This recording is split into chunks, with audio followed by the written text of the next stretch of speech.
নমস্কাৰ। আজি আমি আপোনালোকলৈ অসমৰ ভূগোল অৰ্থাৎ আসাম জিঅ'গ্ৰাফীৰ 4 নম্বৰ খণ্ডটো আগবঢ়াই দিছোঁ।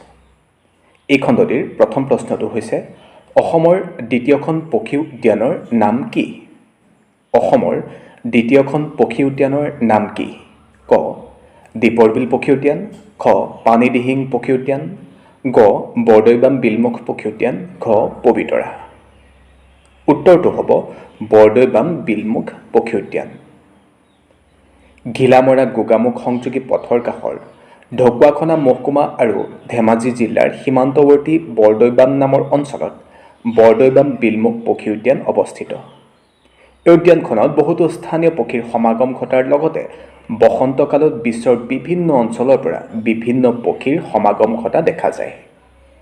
বৰদৈবাম বিলমুখ সংৰক্ষিত পক্ষী উদ্যান হ'ল দীপৰ বিলৰ পাছতে সংৰক্ষিত পক্ষী উদ্যান হিচাপে স্বীকৃতি পোৱা অসমৰ দ্বিতীয়খন পক্ষী উদ্যান। এই খণ্ডটিৰ 2 নম্বৰ প্ৰশ্নটো হৈছে অসমৰ তৃতীয়খন পক্ষী উদ্যানৰ নাম কি? ক.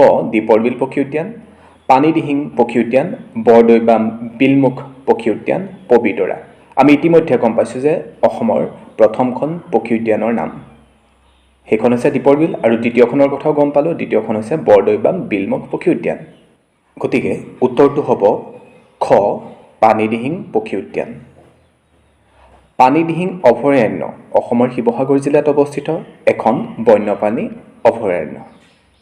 ই শিৱসাগৰৰ পৰা প্ৰায় 22 কিলোমিটাৰ দূৰত্বত অৱস্থিত।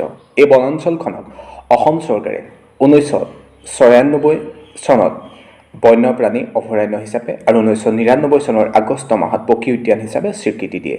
আৰু আমি ইতিমধ্যে গম পাইছোঁ প্ৰথমখন পক্ষী অভয়াৰণ্য হৈছে দীপৰ বিল। এই খণ্ডটোৰ 3 নম্বৰ প্ৰশ্নটো হৈছে অসমত কোনখন নদীৰ পাৰত বা ওচৰত প্ৰথমবাৰৰ বাবে তৈল খনন কৰা হৈছিল? ক. নামদাং, খ. সোৱণশিৰি, গ. বুঢ়ীদিহিং, ঘ. জাঁজি। আমি গম পাইছোঁ যে উত্তৰটো হ'ব গ. বুঢ়ীদিহিং। 1867 চনত অসমত পোনপ্ৰথমবাৰৰ বাবে তেল উৎঘাটন কৰা হৈছিল বুঢ়ীদিহিং নদীৰ পাৰত। এই খণ্ডৰ 4 নম্বৰ প্ৰশ্নটো হৈছে অসমৰ আটাইতকৈ পুৰণি তৈলক্ষেত্ৰ কোনটো? ক. ৰঙাগড়, খ. ডিগবৈ, গ. দুলীয়াজান, ঘ. মাকুম। উত্তৰটো হ'ব ঘ. মাকুম। অসমৰ আটাইতকৈ পুৰণি তেল শোধনাগাৰটোৰ নাম হ'ল ডিগবৈ শোধনাগাৰ। এই কথা আমি সকলোৱে জানো আৰু এই শোধনাগাৰটো স্থাপন কৰা হৈছিল 1901 চনত।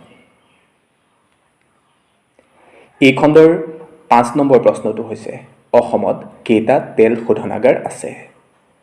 ক. 3টা, খ. 5টা, গ. 4টা, ঘ. 2টা। আমি সকলোৱে জানো উত্তৰটো হ'ব গ. 4টা আৰু সেইকেইটা হৈছে ডিগবৈ, গুৱাহাটীৰ নুনমাটি, বঙাইগাঁও আৰু নুমলীগড়। ডিগবৈত 1901 চনত অসম ৰেলৱে আৰু ট্ৰেডিং কোম্পানীয়ে প্ৰথমটো শোধনাগাৰ স্থাপন কৰিছিল। সুদীৰ্ঘ 100 বছৰ দেওনা পাৰ কৰা এইটোৱে এছিয়াৰ সৰ্বপ্ৰথম শোধনাগাৰ। ইয়াৰ পাছত 1962 চনত গুৱাহাটীৰ নুনমাটিত প্ৰথমটো ৰাজহুৱা খণ্ডৰ তেল শোধনাগাৰ স্থাপন হয়। গুৱাহাটী তেল শোধনাগাৰ হৈছে ভাৰতৰ প্ৰথমটো ৰাজহুৱা খণ্ডৰ শোধনাগাৰ। এই কথা আপোনালোকে মনত ৰাখিব। 1979 চনত বঙাইগাঁৱত আৰু 1999 চনত নুমলীগড়ত অসম আন্দোলনৰ পাছত স্বাক্ষৰিত হোৱা অসম চুক্তি অনুসাৰে চতুৰ্থটো শোধনাগাৰ গোলাঘাট জিলাৰ নুমলীগড়ত স্থাপন কৰা হৈছিল।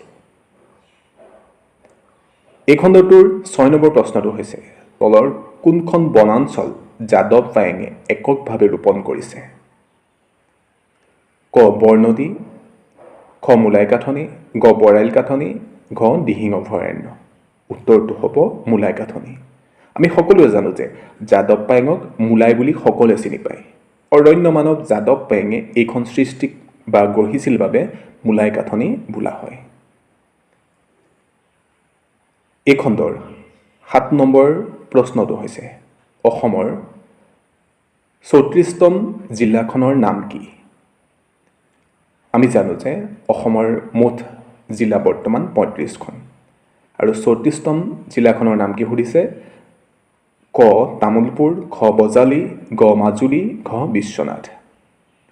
উত্তৰটো হ'ব খ বজালী।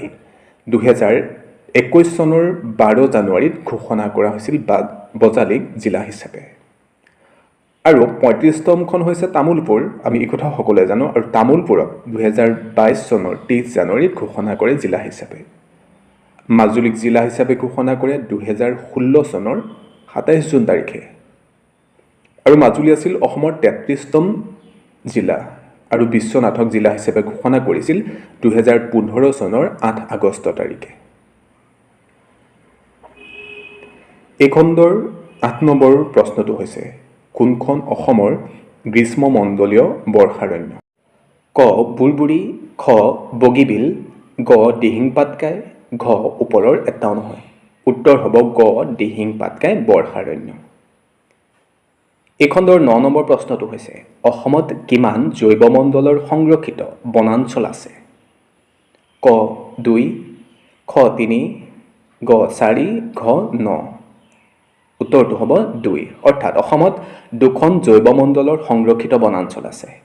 অসমৰ পশ্চিম অংশত অৱস্থিত মানস জৈৱমণ্ডল সংৰক্ষিত বনাঞ্চল, যিখনক 1979 চনত ঘোষণা কৰিছিল।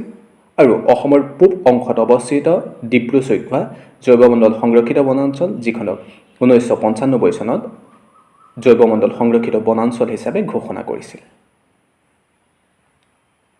এই খণ্ডৰ 10 নম্বৰ প্ৰশ্নটো অৰ্থাৎ আমাৰ এই চিৰিজটোৰ 40 নম্বৰ প্ৰশ্নটো হৈছে অসমৰ চূণশিলৰ প্ৰধান ব্যৱহাৰ কি?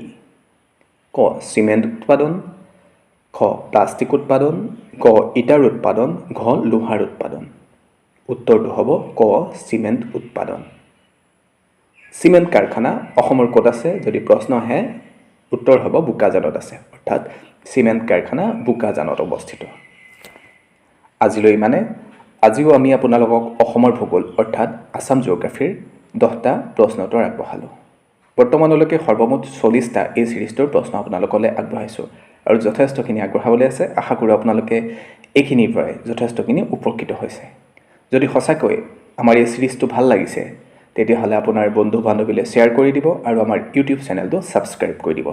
লগতে জনাওঁ যে আমি ইতিমধ্যে বহুকেইটা চিৰিজ আপোনালোকলৈ আগবঢ়াইছোঁ। আশা কৰোঁ আপোনালোকে সেই ভিডিঅ'সমূহ প্লে'লিষ্টত গৈ চাব।